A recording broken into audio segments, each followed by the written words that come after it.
আসসালামু আলাইকুম। ঈদ মোবারক। সবাইকে জানাচ্ছি পবিত্র ঈদ উল ফিতরের শুভেচ্ছা।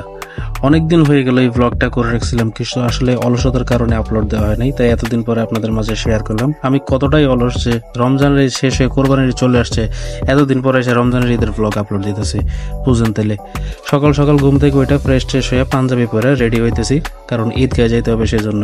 ঈদগাহে যাওয়ার জন্য মোটামুটি আমি এখন রেডি, আর বাড়ির যারা আছে সবাই রেডি হয়ে আমরা এরকম মিষ্টি মুখ করে সেমাই খেয়ে ঈদগাহের উদ্দেশ্যে রওনা দিই।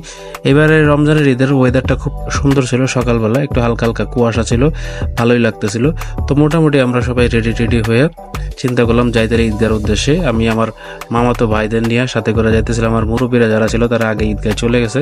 আমাদের গ্রামে ঈদগাহটা মোটামুটি অনেক বড় এবং এখানে অনেক মানুষ একসাথে ঈদের জামাত আদায় করে।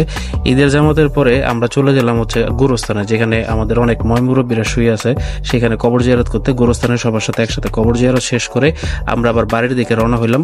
বাড়িতে এসে সকালে বেলা এরকম গরম গরম খিচুড়ি আর গরুর মাংস দিয়া আমাদের সকালের নাস্তা শেষ করলাম, করে সবাই একসাথে কুশলাদি বিনিময়। এইখানে মোটামুটি আমাদের বাড়িতে অনেকেই আসে একসাথে ঈদের শুভেচ্ছা বিনিময় করতে, এবং যতদিন পর্যন্ত মুরব্বীরা আছে ততদিন পর্যন্ত হয়তো বা এই রেওয়াজটা থাকবে। এরপর আমি সিদ্ধান্ত নিলাম সবাইকে ঈদের সালামি দিতে হবে, তাই সবাইকে সকাল সকাল ঈদের সালামি দেওয়ার জন্য রেডি হয়ে গেলাম। তো খাম থেকে বের করতেছিলাম আর দিতেছিলাম, মোটামুটি একটার পর একটা সিরিয়াল আসতেছে।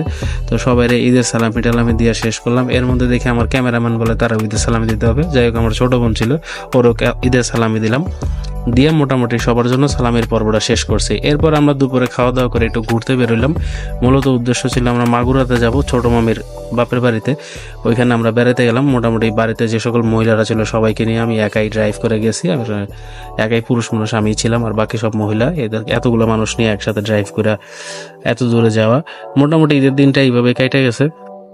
খুব সুন্দরভাবে সবাইকে নিয়ে আনন্দ উল্লাস করতে পারছি। এটাই আসলে ঈদের সবচেয়ে বড় ব্যাপার, কারণ হচ্ছে ঈদ মানেই হচ্ছে সবাইকে নিয়ে একসাথে থাকা, একসাথে আনন্দ করা। ঈদ ছাড়া এরকম বাড়িতে সবার সাথে একসাথে থাকা হয় না। আমাদের জন্য সবাই দোয়া করবেন, ভালো থাকবেন। আসসালামু আলাইকুম।